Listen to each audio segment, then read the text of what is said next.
Last week we were knee-deep in Scottish mythology. This week we're leaving the myths behind, but we're sticking with the legends. Because this week we're talking about Mary Queen of Scots, a woman who has become a legend in her own right.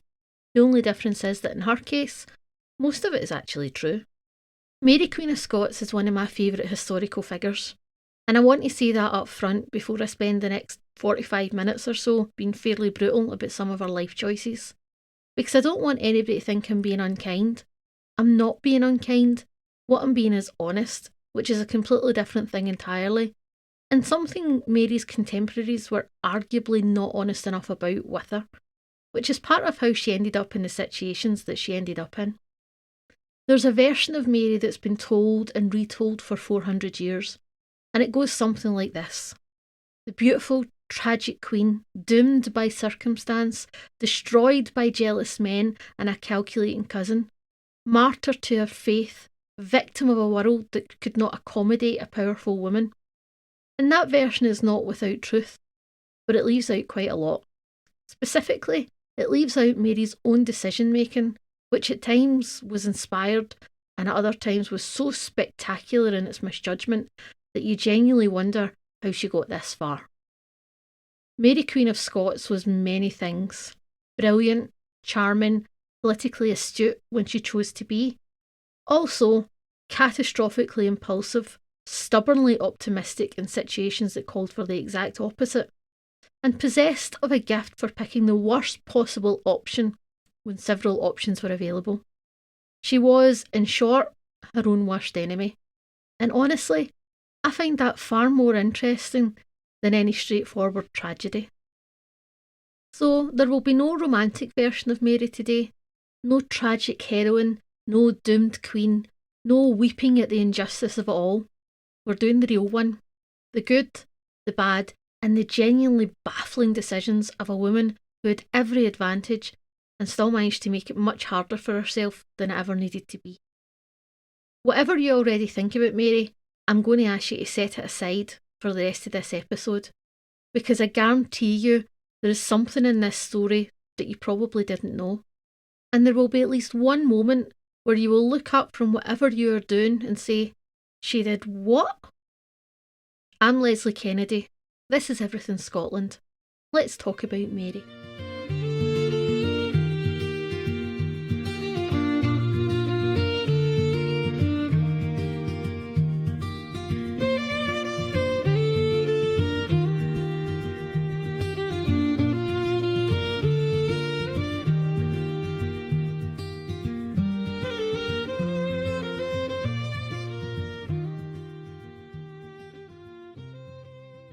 Mary Stuart was born on the 8th of December 1542 at Linlithgow Palace in West Lothian.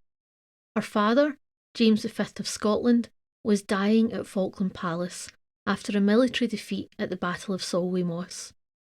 He received the news of his daughter's birth and reportedly said, "It cam wi' a lass, it will gang wi' a lass," meaning the Stuart dynasty came through a woman and it would end with one, and he died 6 days later. Mary was 6 days old, and she was now Queen of Scotland. 6 days old. She hadn't even worked out how to hold her own head up yet, and Scotland handed her the crown. Now this is not, historically speaking, a great start. Scotland had a habit of producing infant monarchs who became power vacuums, who became catastrophes, and Mary was about to continue in that tradition, with some dedication. Now, I've been to Linlithgow Palace, and it's definitely a place worth visiting for many, many reasons, not least that this is where Mary was born. It's a ruin now, roofless, open to the sky, but not in a sad or neglected way, more in the way that lets you see the bones of what it was. You walk through spaces that were once grand rooms, and you feel the scale of them, even without the roof and the furnishings and the people. The Great Hall is still impressive. The chapel still has presence. You get a real sense that this was a place of genuine grandeur, that the people who lived here lived well, and that the infant queen who drew her first breath here had no idea what was coming for her. Her father, James V, died that same week at Falkland Palace. almost 40 miles away, and in the 16th century, 40 miles was a significant distance. News would have taken time to travel. He never saw her, she never knew him. She became queen in a palace he couldn't reach, and he died without ever seeing what she looked like. This is a detail that I find genuinely sad, and one that stays with me every time I visit Linlithgow. Not just the ruins and the grandeur, just that. Mary was officially crowned Queen of Scotland 9 months later at Stirling Castle. The ceremony took place in the old Chapel Royal, which no longer stands. Her son James later built a new one in its place. Mary was James V's only legitimate child. He had others, several in fact, but none that could inherit the crown. So Scotland crowned his only legitimate heir, who was 9 months old, and placed the crown of Scotland on her head. Or rather, held it over her head because she was 9 months old and the crown would have flattened her. I mean, think about it. The most powerful object in Scotland hovering above the infant who had absolutely no idea what any of it meant. Nobody suggested waiting. Nobody thought to adapt the ceremony. The tradition demanded a coronation, so Scotland delivered one, baby and all. There's something almost admirable about that level of commitment to protocol. When I'm at Stirling Castle with guests and we are standing outside the Royal Chapel, I always feel there's a slight irony to it. The chapel we're looking at was built by her son James for the baptism of his own son. Nothing of Mary's chapel remains. There's nothing here that is specifically hers. No room you can walk into and say, this is a space she created. Just the knowledge that she was here and that this castle was the backdrop to the start of her story. And the story that followed was extraordinary in ways nobody standing at that coronation could possibly have predicted. When I tell guests she was crowned at 9 months old, they always look slightly baffled. I mean, 9 months old, it doesn't really compute. And when I tell them the crown had to be held above her head because it was too heavy to actually place on it, that's where I get a laugh. Because it's funny. I mean, it genuinely is funny. But it stops being funny almost immediately when you take a step back and think about what that crown meant and what it cost her. And then the laugh turns into something quieter. I usually describe Mary to guests as Scotland's most romanticised disaster, which I think is a fairly accurate description of Mary's life. However, I'm sure if she was around to hear me say it, she'd probably have a thing or two to say in return. England noticed the new queen almost immediately, and Henry VIII, him, wanted to betroth the infant Mary to his son Edward. Scotland said a categorical no. Not a man who was known to take no for an answer, Henry responded with what historians politely called the rough wooing, which was a military campaign of burning Scottish towns and abbeys to try and encourage Scotland to reconsider. Scotland reconsidered nothing, might have lost several buildings, but the decision was final, and at the age of 5, Mary was sent to live in France instead. She would not set foot back on Scottish soil for 13 years, and by the time she did, she was a stranger in her own country, speaking with a French accent, returning to a nation that had converted to Protestantism in her absence. But we're getting ahead of ourselves. Let's go back to France first. In 1558, aged just 15, Mary married Francis, the Dauphin of France. He was only 14. She was Queen of Scots by birth, and, with the death of the English Queen Mary in the same year, she also had a legitimate claim to the English throne through her grandmother, Margaret Tudor. The French court started putting the English royal arms on Mary's coat of arms, alongside the French and the Scottish ones. Elizabeth I of England noticed this immediately and was not even remotely pleased. This was the beginning of a relationship that would span 20 years and never involve them actually meeting, and end up with one of them signing the other one's death warrant, but we'll come back to that. In 1559, Francis became King of France, and Mary was simultaneously Queen of Scotland and Queen of France, as well as being the claimant to the throne of England. She was only 16. The following year, Francis died. He'd been sickly from childhood and never truly well during their marriage. By this time, Mary was 18 and a widowed queen in a foreign court, her position entirely dependent on a husband who was no longer alive. From Queen of 3 nations to politically homeless in roughly 18 months. That's a fairly dramatic reversal, even by 16th century standards. She came back to Scotland in 1561. She had been away since she was 5, and she arrived in fog so thick that contemporary accounts described it as an omen, which turned out to be one of the more accurate weather forecasts in Scottish history. The country had become Protestant in her absence. John Knox, the father of Scottish Presbyterianism, had written a pamphlet called The First Blast of the Trumpet against the monstrous regiment of women, arguing that female rule was contrary to nature, God, and reason. He was waiting for her. They did meet multiple times. He wrote about it. She reportedly cried, which Knox interpreted as manipulation. And he was possibly right. She was almost certainly furious. 2 people who were each completely certain that they were right, who were both partially right, and who were never going to find common ground on anything that mattered. Their relationship is one of the great uncomfortable standoffs in Scottish history, and it set the tone for everything that followed. Mary needed to remarry. This wasn't sentiment, it was politics. A queen without a husband was vulnerable in ways the 16th century had a great many opinions about. The question of who occupied most of her early years back in Scotland, and the answer she eventually arrived at is one of the things I find most genuinely baffling about her. But first, let me tell you about the options she turned down, because they tell you a lot about her judgment, or lack of it. Elizabeth I offered her Robert Dudley, her own closest favourite. Mary declined. You can understand why. Being offered your political rival's ex-boyfriend as a consolation prize for not getting to be Queen of England is not the most flattering proposal. And Mary had standards. Unfortunately, as we are about to see, she also had choices that were considerably below those standards. In 1565, Mary married Henry Stuart, Lord Darnley.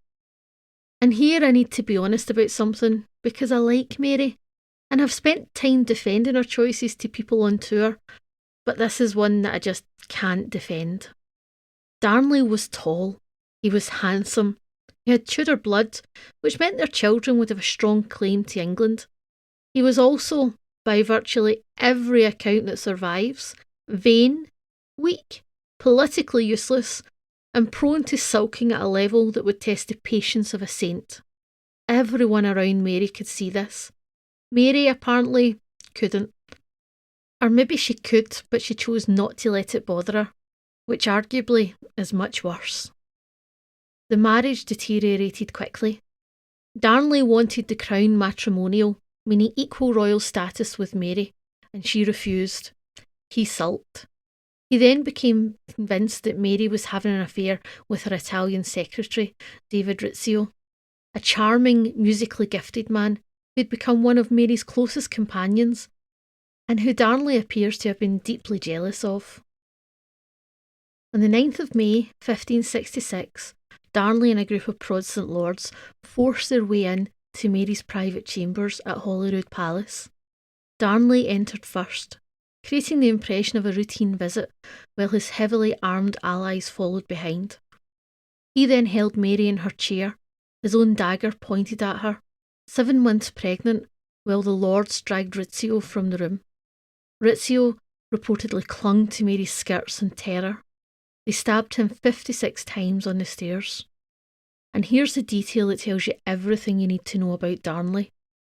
He allowed his personal dagger to be used to strike the fatal blows, deliberately, so that his complicity was beyond question. His protection of the conspirators, public and undeniable. He didn't just stand by and let it happen. he made sure his name was on it. Mary, 7 months pregnant at the time. Mary did not forget this. She also, remarkably, did not fall apart. What she did do was persuaded Darnley to switch sides and then helped him escape the Protestant lords before she gave birth a few months later to the future James VI, and she kept governing. Her political instincts, when she chose to use them, were genuinely sharp. The problem was that she didn't always choose to use them. On the 10th of February 1567, the house where Darnley was staying in Edinburgh, Kirk was destroyed in a massive explosion. His body was found in the garden. He had been strangled before the blast. He was 21 years old. The prime suspect was James Hepburn, Earl of Bothwell, Mary's most powerful supporter, a man of considerable force, questionable loyalty to anyone but himself, and absolutely no scruples about the methods he used. Whether Mary knew what he was planning, whether she was complicit, whether she was entirely innocent, that question has never been satisfactorily answered, and I'm not going to pretend otherwise today. What happened next, however, is not in dispute. 3 months after her husband was found strangled in a garden, Mary married Bothwell. Now, I've thought about this a great deal, and here's my honest read, for what it's worth. I don't think Mary planned Darnley's murder, although I think she was probably relieved when it happened, which is not the same thing. I think Bothwell acted, and I think Mary knew more than she ever admitted. And I think the marriage that followed was the single worst political decision of her entire reign, possibly of any Scottish monarch's reign, and she made it anyway. Was she kidnapped? Well, Bothwell supposedly abducted her to Dunbar Castle before the wedding. It might have been staged, a way for Mary to claim she had no choice, but it might have been real. Bothwell had just divorced his wife 3 days before the wedding, which was convenient timing by any measure. And then there are the Casket Letters. The Casket Letters are a box of correspondence that allegedly proved Mary had conspired with Bothwell to murder Darnley before his house exploded. They appeared at exactly the right moment to damage Mary. They were shown to commissioners who used them to build a case against her. They were never shown to Mary herself, and then, in 1584, the originals vanished, just like that, and they've never been seen since. The only versions that do exist are copies of translations. There is no way of verifying them. There is also no way of ruling them out. Convenient doesn't begin to cover it. Whether you believe the letters were genuine evidence of Mary's guilt, or planted evidence fabricated by her enemies, the fact that they disappeared so completely and so permanently tells you something about how much people who control them trust them to stand up to scrutiny. That is the murkiest part of a very murky story, but I think it's a detail really worth knowing before you form your own opinion on the matter. Scotland was not prepared to accept the Bothwell marriage. The Protestant lords rose against her. At Carberry Hill in June 1567, her army disintegrated. Bothwell fled, was exiled, and died in a Danish prison 11 years later, reportedly mad. Mary surrendered. She was then imprisoned in Loch Leven Castle, a tower on an island in a loch in Kinrossshire, accessible only by boat, and she miscarried twins whilst in captivity. She was then forced to abdicate in favour of her 13-month-old son, James. She was 24 years old, and she had been queen, technically, for every one of those 24 years. Most people at this point would have taken stock of their lives. Mary was not most people. In May 1568, Mary escaped from Loch Leven. A young man called Willie Douglas stole the castle keys, locked the gate behind them, and rowed Mary across the loch in the dark. It was one of the great escape stories in Scottish history, and it worked beautifully, right up until 9 days later, when she raised an army, fought a battle at Langside near Glasgow, lost it, and made the decision that would define the rest of her life. She crossed the border into England and threw herself on the mercy of Elizabeth I. Her advisers told her not to. France was an option. She had been queen there. She had allies.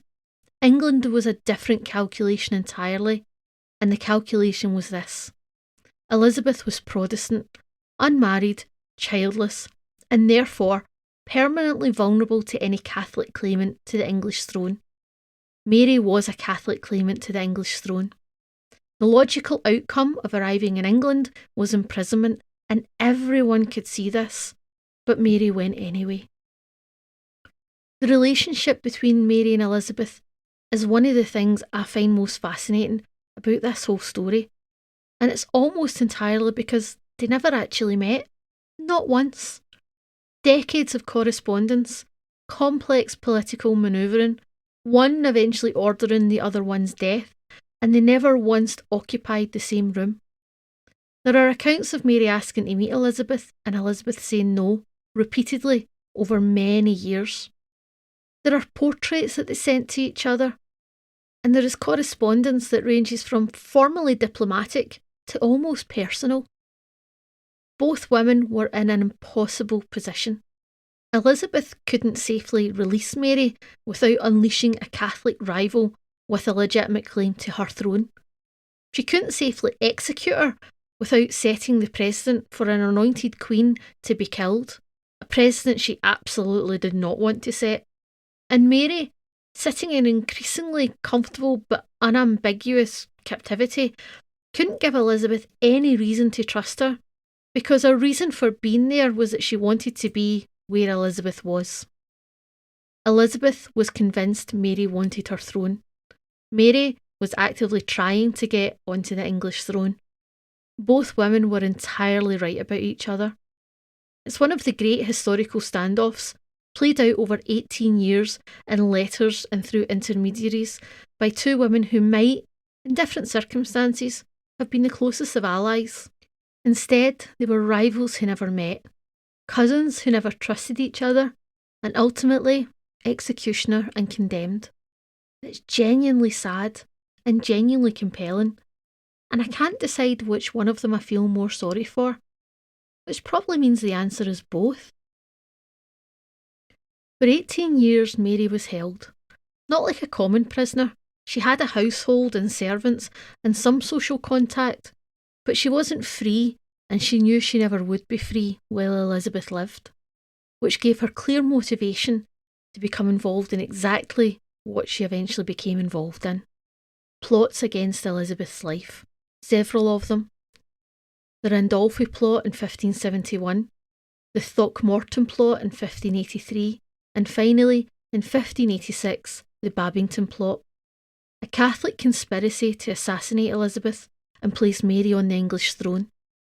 Elizabeth's spymaster, Sir Francis Walsingham, had been watching Mary for years and had, in fact, helped engineer the Babington Plot specifically to catch her approving it. Mary's correspondence with the conspirators was intercepted. The letters were genuine. Mary had approved the assassination of her cousin, the Queen of England. Elizabeth signed the death warrant in February 1587. She later claimed she had not meant for it to be used immediately, and she was furious with her counsellors for acting on it. Whether that was genuine distress or very good political theatre is a question historians have been debating ever since. The warrant was used either way. The execution was set for the 8th of February 1587 at Fotheringhay Castle in Northamptonshire. Mary had been a prisoner in England for 18 years and 9 months. She was 44 years old. The execution of Mary, Queen of Scots, is one of the most documented events of the 16th century. Around 300 people witnessed it. Many of them wrote accounts afterwards. What they described is not a clean, straightforward affair. Mary spent the night before writing letters and praying. In the morning, she dressed deliberately in black, with a white veil.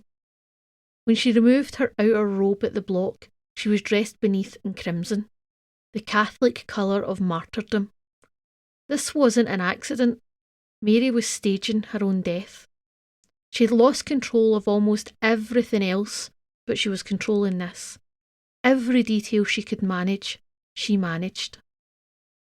She forgave the executioner. She placed her head on the block herself. She said, reportedly, "In manus tuus Domine, confide spiritum meum. Into thy hands, O Lord, I commend my spirit." The executioner raised his axe and missed. He struck again, caught the back of her head, not the neck. The third blow severed it. When he held up her head, as was customary, the auburn wig came away in his hand. Her real hair had gone grey in captivity. She was 44 years old and had been queen in one form or another for 44 years. And then, from the folds of her skirts, a small dog crept out. A Skye Terrier she had smuggled into the execution chamber inside her clothing, refusing to be separated from her even now. It lay down between her head and her body and would not move. I've read many accounts of historical events, and what stands out to me about this one is the brutal sum of it. An executioner who missed twice. A dog escaping from her skirts to lie with her body. For all the drama and the politics and the conspiracies that got her here, she ended in a cold English hall, 44 years old, with a dog who refused to leave her. Such a sad end to what could have been an extraordinary life. Whatever else you take from today, take that.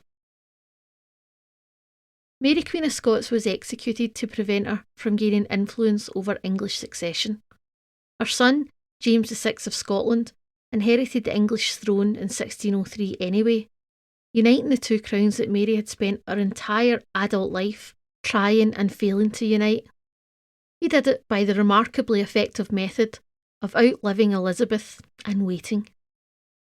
Everything Mary attempted through charm, marriage, conspiracy, and 4 decades of spectacular effort, James achieved by sitting quietly in Edinburgh and not dying first. The romantic version of Mary says she was a tragic heroine destroyed by the world around her. My version says she was brilliant, catastrophic, fascinating, infuriating, and the master of her own disasters.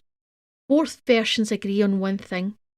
She was one of the most remarkable, maddening, and utterly unforgettable people this country has ever produced. And she had considerably better taste in dogs than she ever did in men. So after the madness and chaos that was Mary's life, we're going to move on to some listener stories. And after this episode, I fully expect opinions about Mary. I want them. Send them in. This one is from Patricia in Glasgow. She said, "My grandmother was from Lewis in the Outer Hebrides. She moved to Glasgow at the end of the 1940s and never went back, but she talked about the island all the time.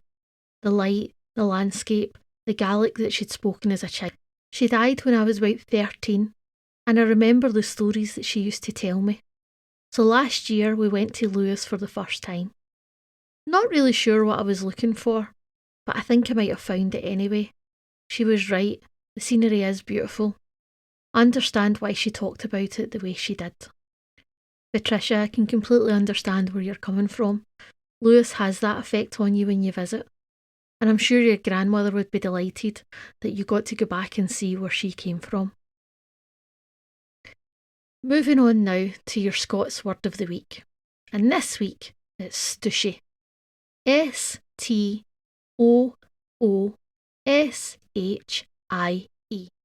Stushy.